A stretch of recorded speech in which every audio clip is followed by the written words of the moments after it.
ሶስተኛው ደግሞ እንግዲህ ብዙ ጊዜ በስም የሚታወቀው ጀምናይ የሚባለው ነው። ጀምናይ ደግሞ የሚገለጸው በመንታዎቹ ተብሎ ነው የሚገለጸው። እንግሊዘኛ ትዊንስ ይባላል። በመንታዎቹ ተብሎ ነው የሚገለጸው። ይሄ ደግሞ ከግንቦት 13 እስከ ሰኔ 12 የተወለዳችሁትን ሰዎች የሚወክል ኮከብ ነው።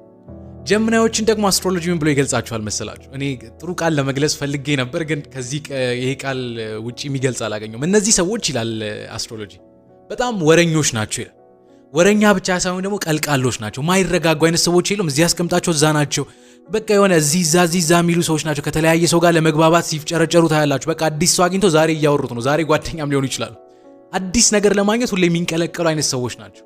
ከዚህ የተነሳ ይላል ብዙ ነገሮችን ፊገር አውት ለማድረግ ስለሚሞክሩ ከሌላ ሰው ይልቅ ስማርት ናቸው። ይሄ ፕራክቲካል ኖሌጅ ያላቸው ዊዝደም የሚባለው ነገር የለም።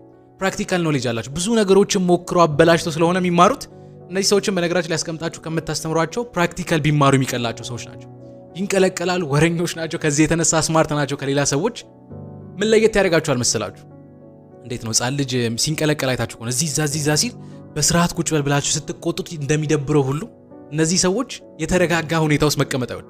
ቶሎ የሚደበሩ ሰዎች ናቸው። አሁን ስቀው አሁን ተጫውተው ድንገት ቶሎ ይደብራቸዋል። ለምን? ባህሪያቸው መንቀልቀል። ጀምናዮች በዚህ ይገለጻሉ።